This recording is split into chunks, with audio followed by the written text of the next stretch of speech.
That one include fencing around the pond, or I'm sorry, around the playground to Correct. keep kids safe while they're playing out there. I think that's a much needed project. It's for a basketball court, paving and walking trail, 24 by 44 shelter house, concrete pads for picnic areas, disc golf course, pickleball court, more trees, additional signage, and fencing the playground area.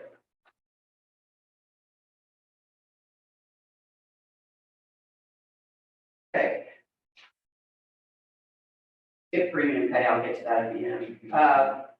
Covered bridge, $36,750. I think Matt came and talked about that when I was here one time. And that's to repair the red covered bridge, extend the life of the roof of the red covered bridge. Exterminating.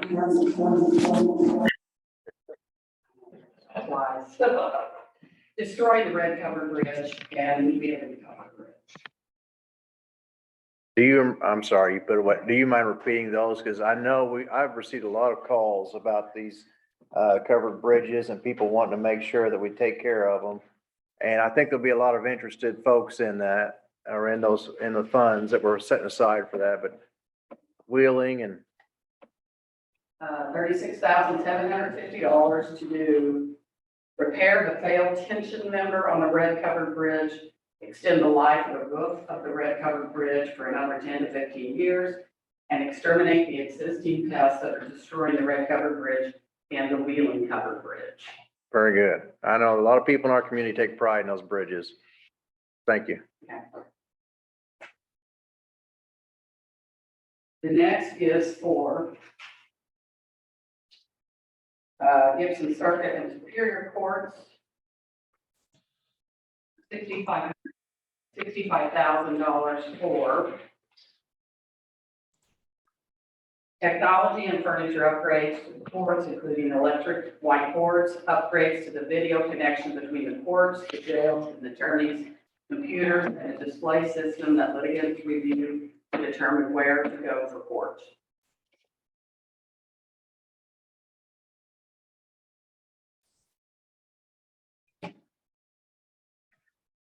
Next one is $171,916, $171,916 to the magistrate chambers and courtroom of Gibson Circuit, Superior Court.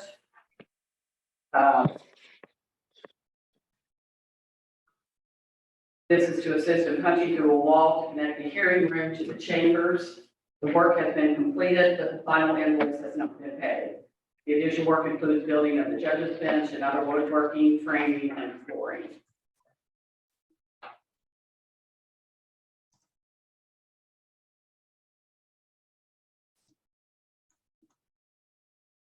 Next is for the public defender's office, $14,820. And this is for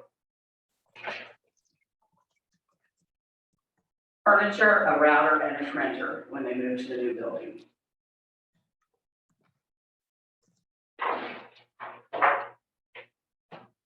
The next is grain bin safety and rescue equipment and training. It was approved, but I wanted to get updated information and numbers.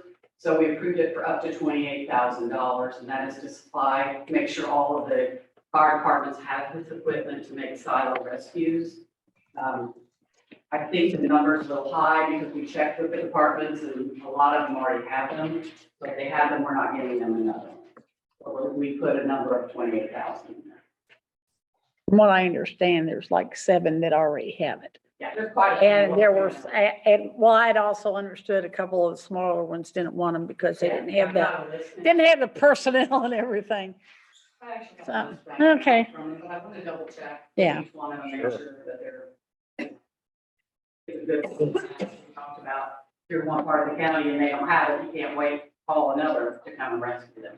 I like the idea that they're building in training for our EMS or responders and also maybe there was some talk, I was talking to one person about that who's kind of leading the charge there, and she said they were wanting to invite farmers to come to some of the training. So they can see how they actually conduct the operations when they have to save someone from a risk, from a grain bin or. That was actually submitted by SNL Farms, but we felt that it was important enough for each of the fire departments. She didn't want it for herself, she wanted to make sure the fire department and rescue unit. So the last is premium pay, and you should have a list. Mm-hmm. Yes. Believe me, it took a while to get to this. So premium pay is pay that can be given to employees that were working since March 3rd, 2021.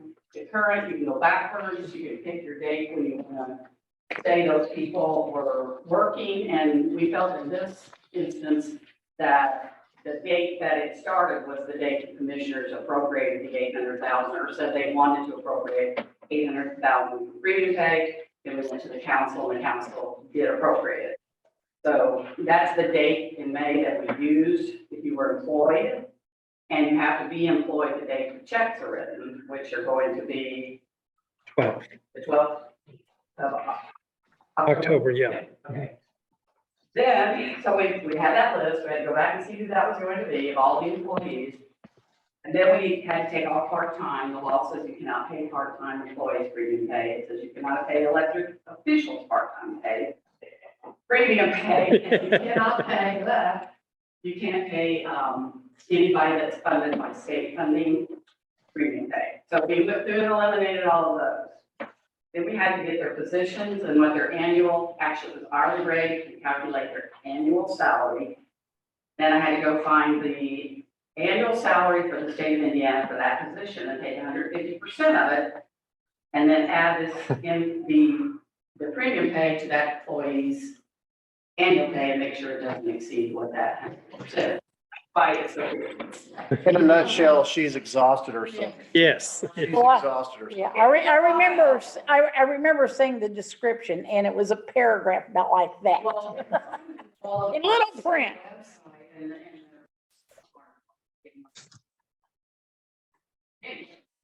So the list you have includes all the people that are listed on this list getting a $4,000 free pay on the vote. And that total comes to $732,000 plus the 61,000. Right, for the, Yeah, around Yeah. 61,000 that we'll have to put with that for get tax for these employees. So all of that totals $2,281,646.97. But it still leaves the county about 4.26. It has not been obligated at this point. Yeah, yeah. And I'll take that to go home. Yeah. But we have another core group meeting coming up. We'll revisit some of the applications we received and any additional information that we received. So at this time, I want to make sure the commissioners understand what we're committing to and get it in the public record that these are the projects that will be funded with ARPA funding at this point. So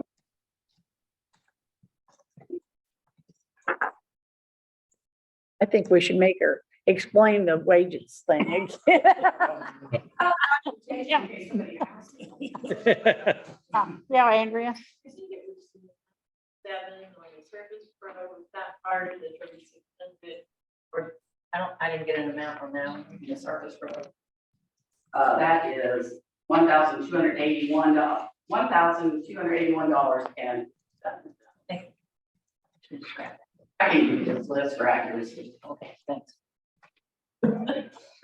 Thank you. So, wanted you to know that, that's where our report is at this time, but people receiving the funding will not directly receive funds because money cannot be put into departments' accounts. Yeah, right. I got it. So they will have to provide contracts to the auditor's office and to the commissioners or what proposals, whatever they're buying. And checks will be cut directly to the vendor, not to the department, because that's not allowed with this money. Except for the premium pay, it will go directly to the employees. now it will be And I think direct that- deposited too. I had the number of employees getting it.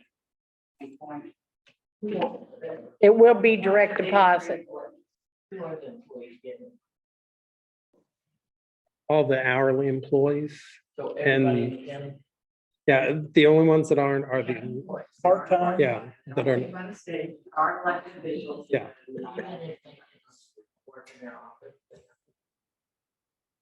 even if they didn't work in their office. Like they work. So the time period for this began in May of 2022, until the day the checks.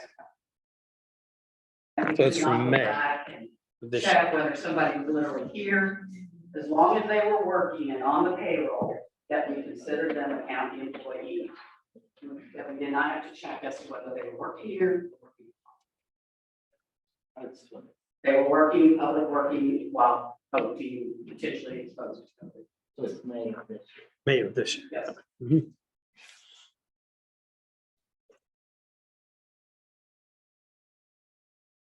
So any more questions about that? I think you've earned your money. I think so. Yeah.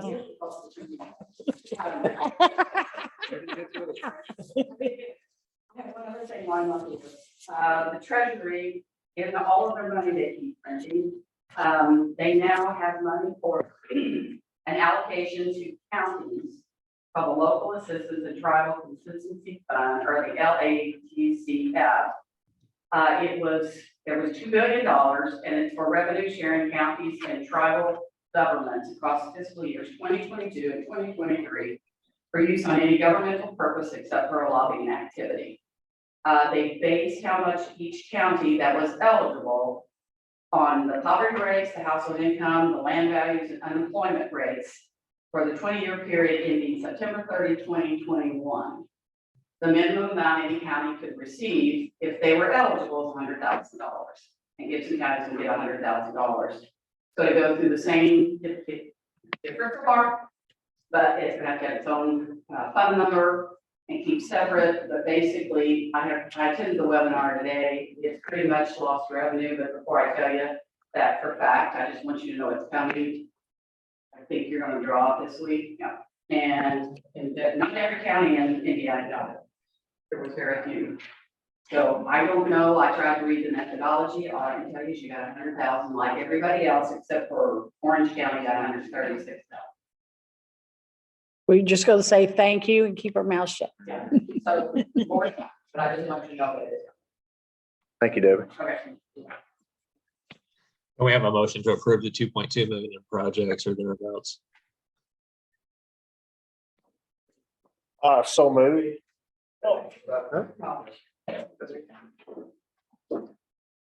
Did I hear a second? I heard the motion by Warren. Second. Okay, I have a motion and a second on the floor. All in favor indicate by saying aye. Aye. Opposed? Ayes have it unanimously. All right, next I've got a service agreement. It's already been paid for this year through the E-Rep down at Evansville. We've done paid the payment, was $55,000 a year. But they just didn't have the agreement signed. So I copied it off so we could sign the agreement. It's already been paid. And they would send us another one the first of the year for the 2023. Is that an annual agreement or? Yes, $55,000 a year. My only question is it just for 1 year or two? Yeah. the 1 year at a time. Yeah, 1 year at a time. It's kind of the same thing we mean, did. we get some pretty good, The basic. Grants from them, Sure. through the county.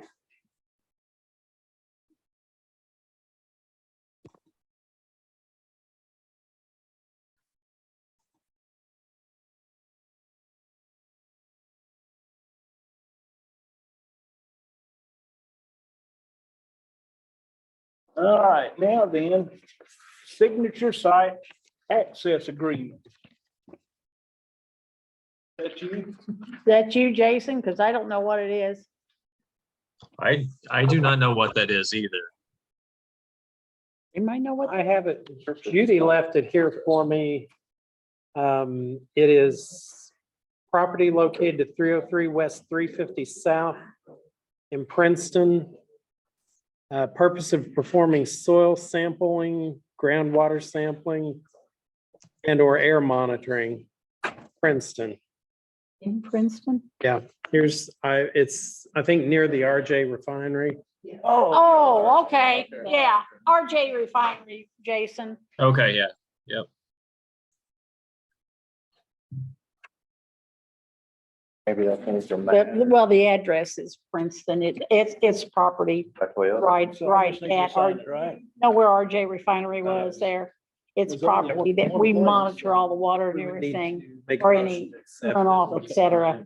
Looking back at Would some they old are. minutes, we've invested quite a bit out there for. Oh, yeah, yeah, yeah. So I need So to I'll have- make a motion to Okay. approve. This is something we do. I'll second. All right, all in favor signify by saying aye. Aye. This is actually agreement with a new property owner that bought from an old property owner. Oh, okay. I mean, Jason owner maybe? somebody sold their property that we were already monitoring Oh, okay. to this, for this purpose. Okay, update on county ordinance for sheriff sales program and service fee. I think I've got it over here. It just require your signature on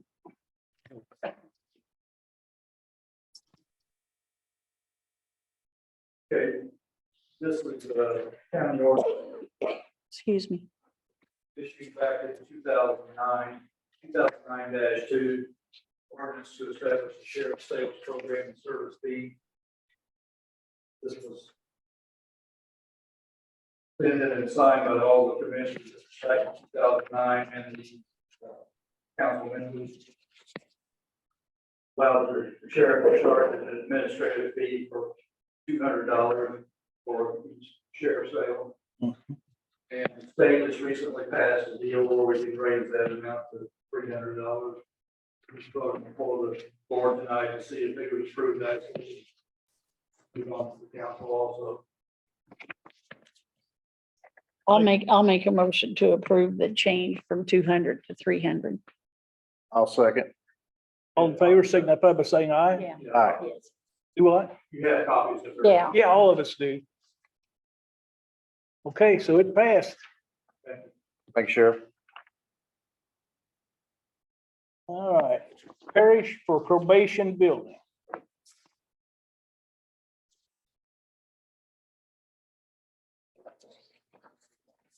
I will. First item I have here is for approval of the main that is needed for the public defender's probation building.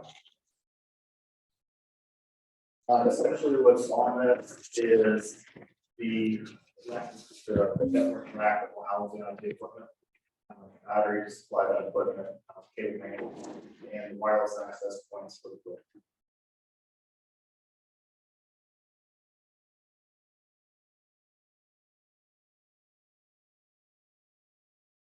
Go into any detail on any items that you may have questions on, but essentially it's to organize, keep the equipment organized and allow maintenance on board. Wires and everything and throughout the building, provide access to locations. How's your turnaround on some of this stuff? Will you have it a decent amount of time or? Everything that's here that we have remaining, we should go and get everything in on time. All the items that were eligible quantity, we have to approve every project. So Oh, Mr. Spindler's been working on this quite a bit or working with folks. John, are we able to, Jason, do you have any comments or thoughts on this? On I the, don't.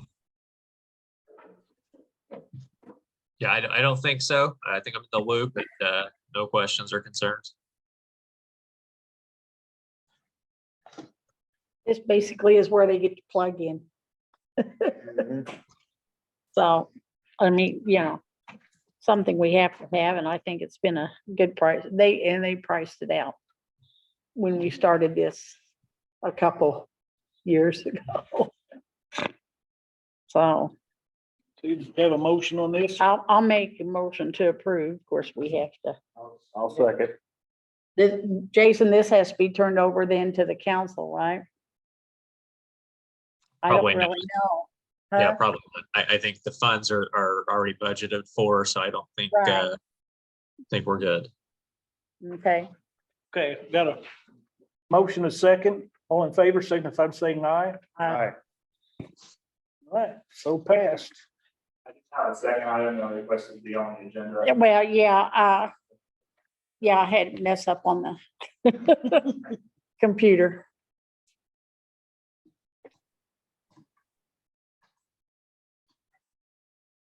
Yes, sir.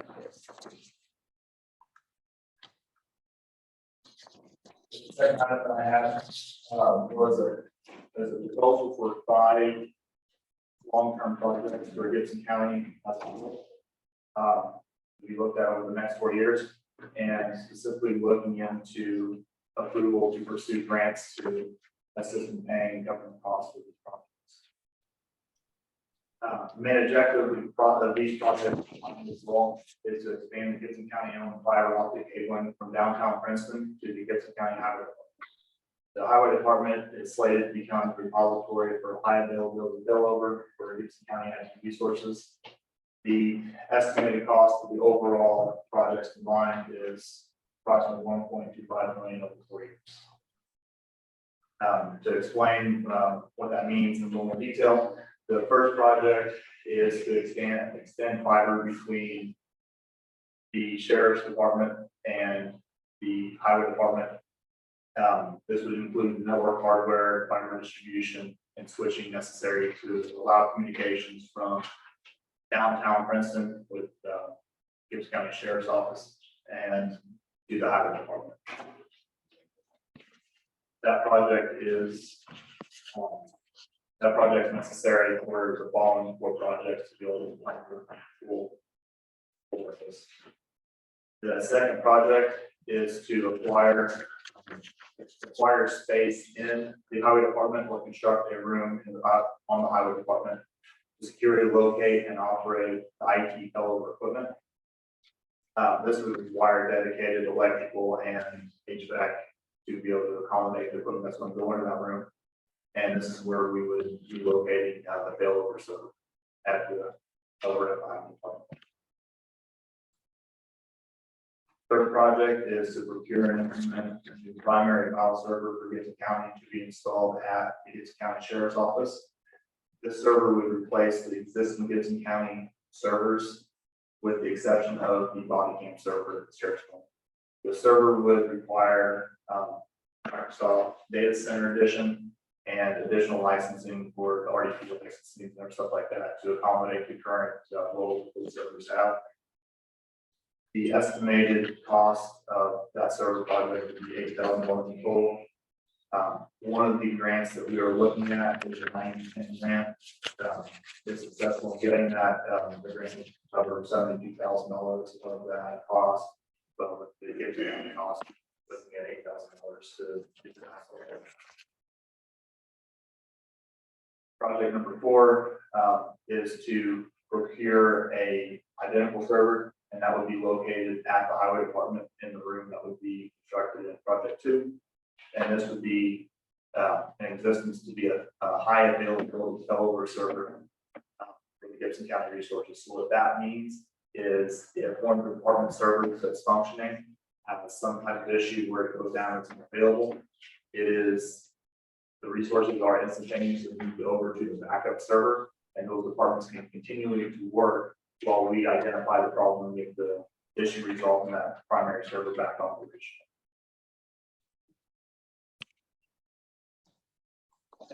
Project number 5 is to procure and implement 2 network attached storage devices that possess sufficient storage space to accommodate the full backups of each of those servers in the previous projects.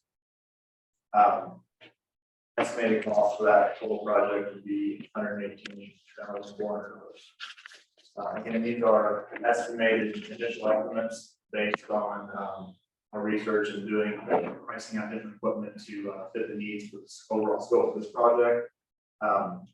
If approved, we get obviously more solid estimates to proposals for grants and things like that. The anticipated benefits for the overall scope of all these projects combined implements a long overdue disaster recovery plan for Gibson County by geographically separating the primary IT operations and equipment from the backup IT operations and equipment. Right now, the main servers and operations and backups are all located in downtown Princeton on the East County campus. We're wanting to segment the backup operations geographically away in case there was a large scale disaster or some type of event to reinforce or backup recovery. We also we see a reduction in internet connection points from 5 individual services, 1 for each of the buildings, down to 2 main points being the sheriff's department and highway department. Estimated savings for this would be roughly $2,500 a month or $30,000 a year. With reduction in the server fail points going from 10 physical servers down to 3 physical servers, meaning 2 physical servers and the 1 cam server. That would be reducing the amount of physical servers that need to be maintained and lower the amount of fail points. With that, I have to be concerned with. There would also be a reduction in annual router licensing. This is estimated to be about $6,000 a year. Since we have less internet connection points to have to defend or monitor, the security requirements for that goes down a little bit, so the costs go down a little bit. We're reducing our exposure, so we're able to reduce costs. Automatic failover in the event of a server outage to result in little to no downtime when server failure is resolved. This is just keep productivity moving along in case there is an issue. We're able to do more of a quick cutover, so it's not like hours turnaround time. It's minutes. The department's ideally wouldn't even notice that something happened. We would just notify them that we're working on something to get it resolved. Improvement to physical IT environment with the equipment being secured from inappropriate unauthorized access.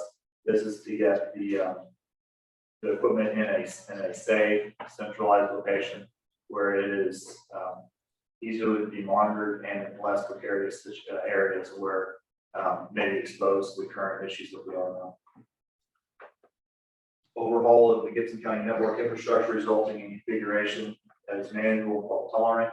Again, it increases the manageability from the aspect of taking care of issues, doing any changes, and then when there are issues going on, it allows the county to operate more functionally than if there's an outage today. We can be better prepared for those situations and keep operations going. Other savings anticipated would be reduced electrical costs, and additional savings may also be realized in reduced monthly IT contract services costs for consulting, with the reduction in total server quantity, plus physical servers for us to have to maintain. So our labor rate goes down, so the contract will be lower. Oh, there's a lot there. I'm pretty glad over everything. So, there's no questions that you have. I noticed you referenced Frontier there because they're currently providing service. And, you know, I've talked to a lot of constituents about this. You know, I'll have people call me weekly and ask, could you run internet to me? Can you run all this new Spectrum internet that's coming through the county? And I'll tell them, well, I have the maps I can share with you and show you where it's going. But I also explained to them, Frontier has a lock on some of these areas, right? They have control of some of these areas through contractual purposes or ability. And so I guess my question to you is, what's the likelihood of us being able to offset some of that $1 million, the big number, through a provider like a Frontier or a Spectrum, or are they just going to be like, it's $1 million, live with it? So, you know what I mean? So the about project number 1 being the estimated cost of $1 million. That is for Gibson County owned fiber. That would be owned by Gibson County. There wouldn't be ongoing cost of leasing or anything like that to a third party. Right? So it's your upfront, your warranty Okay. cost versus your So for long-term. security purposes, we really don't want to farm that out. Right. Ideally, first from a You answer my question. and that's why on that specific one of the items for one of the grants that we were made aware of, the Gibson County Homeland Security cybersecurity grant, or I'm sorry, the cybersecurity grant from the Homeland Security. It is geared toward cybersecurity and keeping those private lines between the buildings. That's one of the grants that we're looking at. I did reach out to Stephanie over in May, and there are other grants that are initially available, and she's open to working with me on those to help kind of offset some of these costs and these other projects. I just wanted to reach out and get approval to move forward, trying to acquire some of these grants and funds. I don't see how we can turn down trying to get grants for No, this, because No, I mean, it's one of those, you want to put it that way, necessary evils. It's not really evil, but I mean, as we all know, more and more hacking and everything is happening. And this is one of those steps that we can take to prevent or reduce it at least, for the county. So, it's an application for grant money is what it is. And I talked to Stephanie about it and she said, yeah, there's this one, and I think a couple more that are coming forward from Homeland Security that, good deal. you know, we could possibly get. I couldn't agree more with Mary. I'll make a motion to approve for them to move forward with, you know, Grant. applying for these grants Yeah. and second work that. with Stephanie. All in favor, signify by saying aye. Aye. Thank you, Kyle. You know, get this one, Mike, or the political signage? No, Jason will talk about that. Okay. You bring Jason back? Can you resurrect? Can you resurrect? Well, I've got some, I got something to ask him too. Can you hear me, John? Can you allow me to share my screen?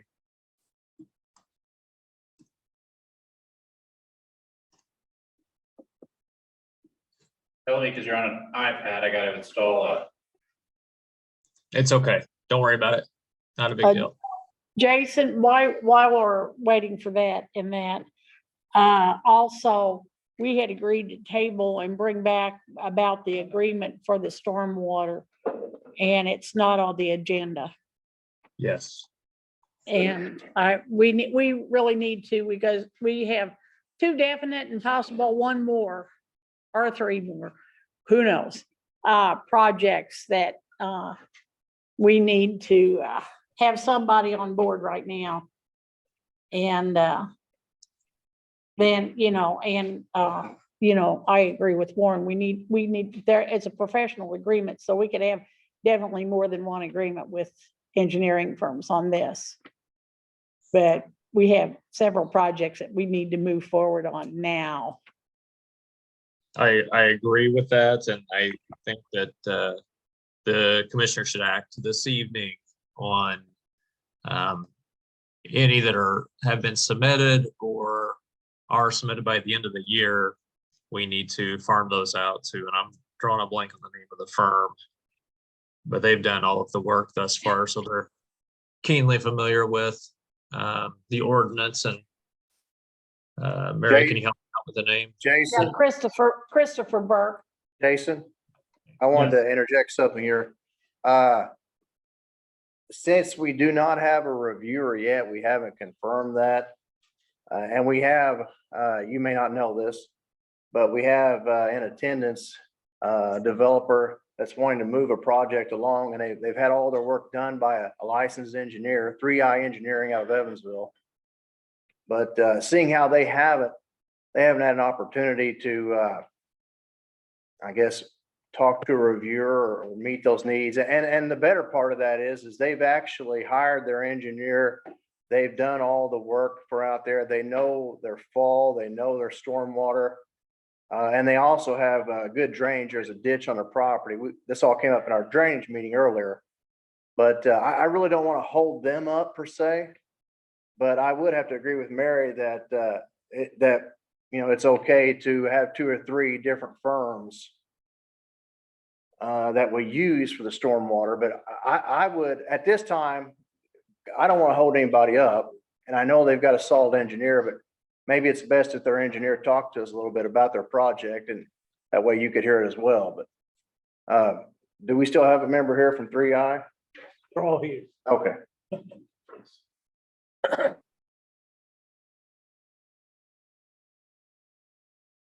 Thermal Is he coming to the podium? app. On the e-phone, familiar with it. Could you please state your name, sir? My name's Bill Lewis, I Design.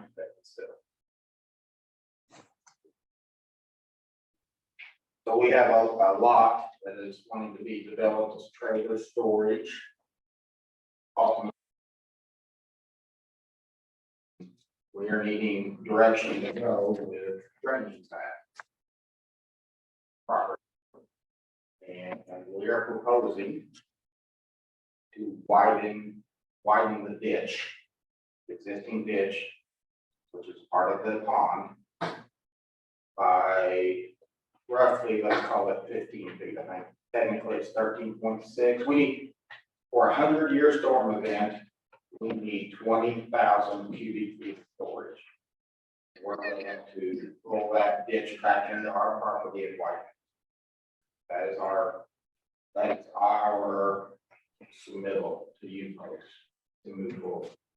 And are you planning on working within the perimeters of Rule 5 and also retaining all your soil? I mean, you're not gonna go out there and just disturb things. You're gonna follow the state law, correct?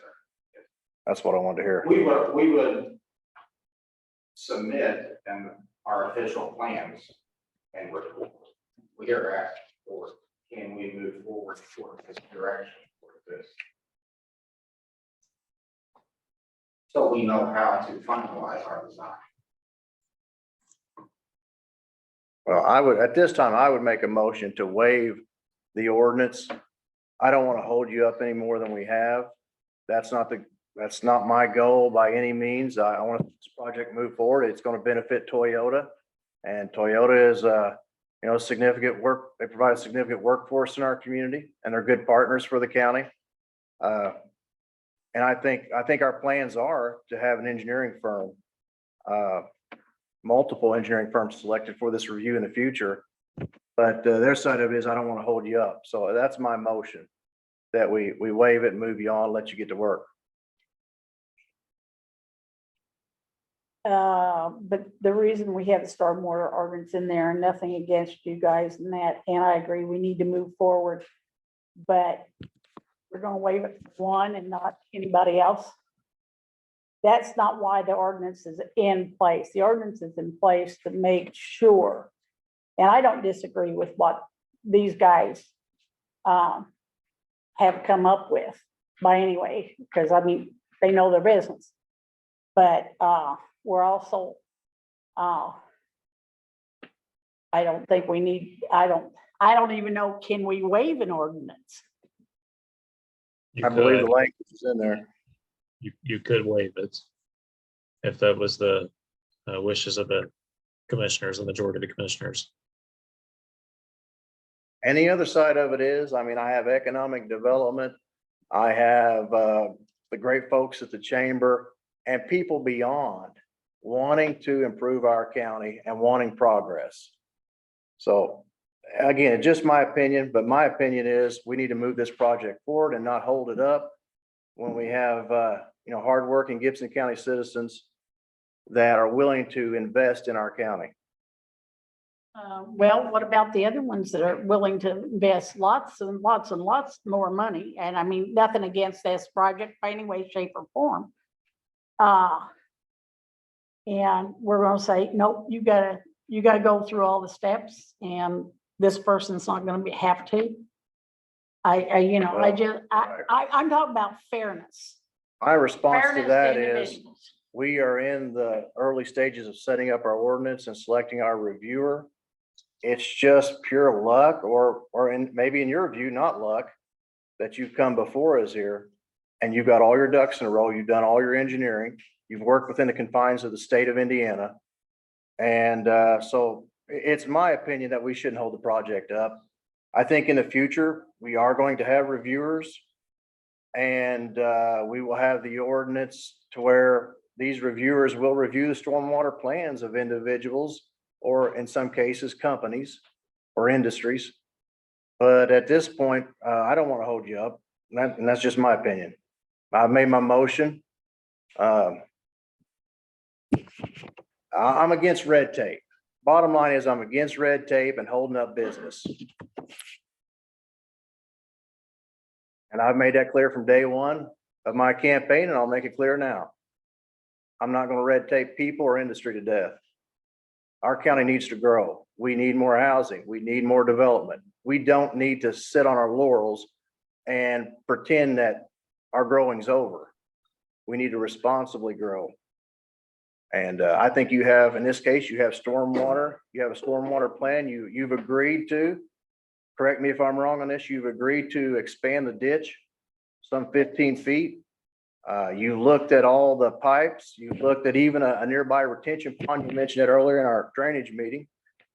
So I feel like you canvassed the area correctly and professionally, and I'm ready to move it on.